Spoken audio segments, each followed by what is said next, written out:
This is another edition of So You Think You Can Squat. My name is Matt Winning, multiple world record holder, 1,100-pound squatter, and been lifting for about 20 years. Been around EFS probably for a good 10 or 15 years now. In this edition, we're going to take a guy that has minimal experience in the gym, teach him how to squat. The way we're going to do this is, what you first want to accomplish is watching them squat on their own without any coaching and figure out where they're going to break in technique, figure out what muscles you need to attack, and figure out what other issues they may or may not have while they're squatting. So what we'll do is we'll take a guy, he's a pretty tall guy, just has a little bit of experience in his squats, not any competition or anything like that, and we're going to try to make his form as perfect as we can. Now the reasons for doing this is, as a type of athlete, you can take anything from a powerlifter and make it a better lift. You can squat better by watching powerlifters. You can do things that will make you squat better and more weight safer, and you can make progress and gains longer no matter what your goals are, whether it's just to be strong in the gym, strong on the platform, or strong out on the field. So the first thing we're going to do is we're going to teach him or watch him squat just on his own technique and his own form, and see what we need from there. You don't need a fancy monolift or any kind of fancy bar. All you need is a squat rack or a cage and some room to squat, okay? So we're going to bring this guy in, we're going to watch him squat, we're going to see what he breaks on technique, and then we'll talk about how we pick some of those things up and fix it. Go ahead.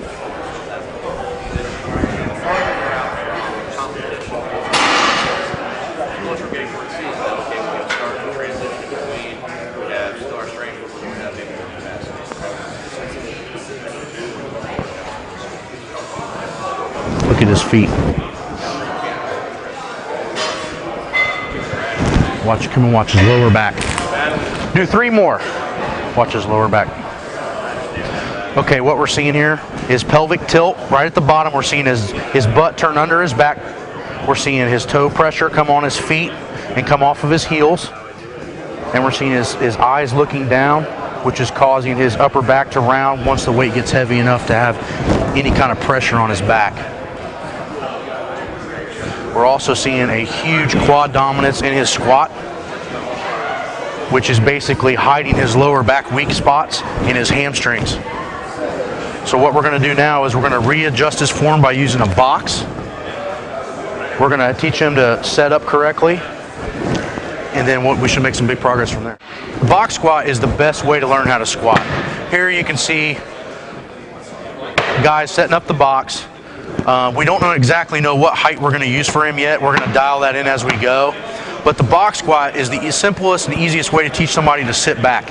It actually gives them something to sit on and gives them a point of reference when they're going down into the squat. And it also teaches you what muscles to use when you stand. So as we saw in his free squat, we were using a lot of leg strength and keeping our hamstrings and posterior chain, which includes lower back, hamstrings, and glutes. This is going to teach him how to do it correctly, and it'll also save a lot of energy with the teaching process. So what we're going to start off with is, when you learn how to squat, you got to start from head to toe or toe to head. You have to start from the top or the bottom and work your way up to fix the problems. Okay? When I do a heavy squat, I start with my feet pressure and I work up to where my shins are, my knees are, my hips are, my abs are, my lower back is, and my shoulders. I do this very quickly under the bar to make sure that my body is completely set up perfect.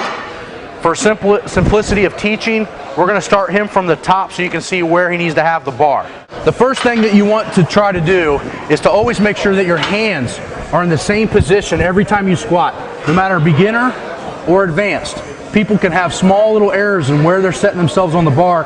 This can cause this side of the bar to weigh up to 500 pounds and this side of the bar to weigh up to 450 pounds. It doesn't sound like much of a difference, but when you're balancing those kind of weights, it can be a huge difference. So now we see his hands are perfectly set up from these rings over, and we also are looking at this line in the middle of the bar to see where it is in contrast to the center of his spine. This needs to be right in the center of his spine. As you can see, we're very close, which is going to make sure that the weight is 50 on the left, 50 on the right in percentage. We don't have a separation. So if he sets up like this, that's going to tell me 2 things. One, either he has a tight shoulder or two, he has a very dominant leg side. And some people will use a lot of left or a lot of right if they don't have a lot of experience. And this will cause them to set up on the bar like this and they won't even know that they're doing it. So the first thing to do is to make sure that the bar is set even. The next thing that we're going to fix is from here to the bar.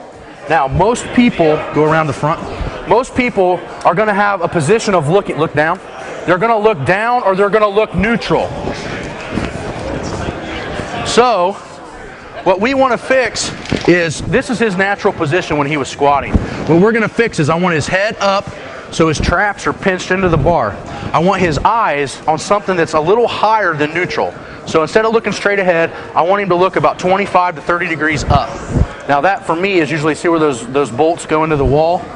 That's where I keep my eyes fixed the whole time I'm squatting. Now you can see at this position, his upper back will not falter when the weights get very, very heavy. His body will stay upright, his chest will stay up as long as his head stays up. The most important thing with squatting heavy weights is that the head makes the body follow everything else. If his head falls, this weight will come forward as well and it'll pin him. And then the spotters will have to pick it up or he's going to dump the bar over his head. So the most important thing from the top end perspective is that the head stays up and looking at 25 to 30 degrees roughly in that area.